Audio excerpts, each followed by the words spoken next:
भगवान महावीर कहते हैं कि 50% तो काम उसी दिन हो गया जिस दिन तुमने विचार कर लिया। अगर विचार आया है तो हो के रहेगा, आज नहीं कल। इसलिए क्या विचार करना है ये भी विचार करके विचार करना, विचार को भी विचार करके विचार करना, क्योंकि विचार अगर आ गया तो आज नहीं तो कल वो होगा तुम्हारे भीतर से। बुरा भी आया है तब भी होगा, अच्छा भी आया है तब भी होगा, संकल्प पूरे हो जाते हैं। इसलिए सोचने से पहले सोचो कि क्या सोचना है। अच्छा डायलॉग है, सोचने से पहले सोचो कि क्या सोचना है। हम तो कुछ भी सोचते रहते, कुछ भी कहते रहते, और वो हमारे कर्म में चला जाता है और हमसे नाना प्रकार के अनर्गल कर्म होते रहते हैं। भगवान के 16,108 विवाह हुए। भगवान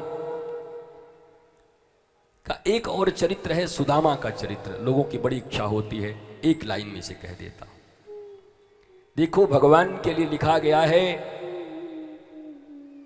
शांताकारम भुजग शयनम, भगवान शांत हैं। और सुदामा के लिए लिखा गया है प्रशांत आत्मा।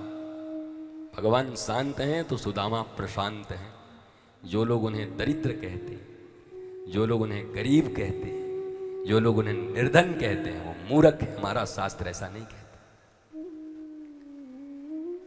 दूसरी बात, सुदामा ने 40 चने खा लिए थे, ये भी कोई शास्त्रीय बात नहीं है, किसी शास्त्र में इसका उल्लेख नहीं। किसी के पास हो तो हमें दिखा देना, हमें पढ़ने की बहुत जल्दी है। हमने तो नहीं खोजा अभी तक कि चना खा गए, कटकटा रहा था, दांत हिस्सा खा गए इसलिए गड़बड़ हो गए। लेकिन हम गलत इसलिए नहीं मानते क्योंकि सब कुछ शास्त्रों में नहीं होता। महापुरुषों की अपनी चिंतन धारा भी होती है, संतों की अपनी चिंतन धारा भी होती है। तू कहता कागद की लेखी, मैं कहता अखियन की देखी। संत आंखों से देख के भी कहते, इसलिए बुरा नहीं कहते, वो भी होगा। दूसरी बात, श्री कृष्ण के यहां सुदामा गए तो द्वारपालों ने धक्का दे दिया। किस मूर्ख ने कहा? किस शास्त्र में लिखा है? झूठ बोलते हो।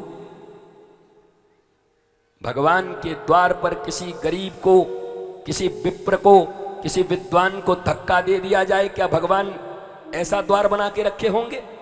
क्या वो रावण राज था? कृष्ण राज था वो।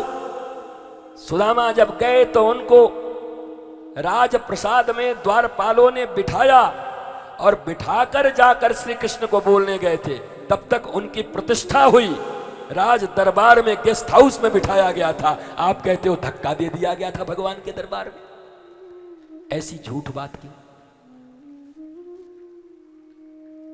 तुमको अच्छा लगता है इसलिए?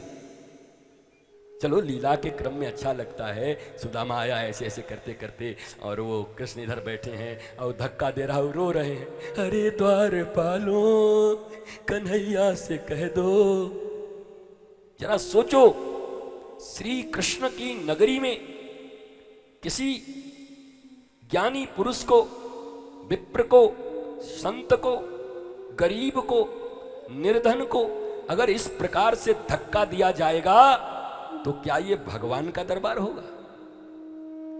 तो जाने अनजाने अपने भगवान के दरबार का तुम अपमान कर रहे हो या सम्मान कर रहे हो? बोलो। केवल एंटरटेनमेंट, केवल एंटरटेनमेंट के लिए कुछ भी बोलोगे, मनोरंजन के लिए कुछ भी बोलोगे।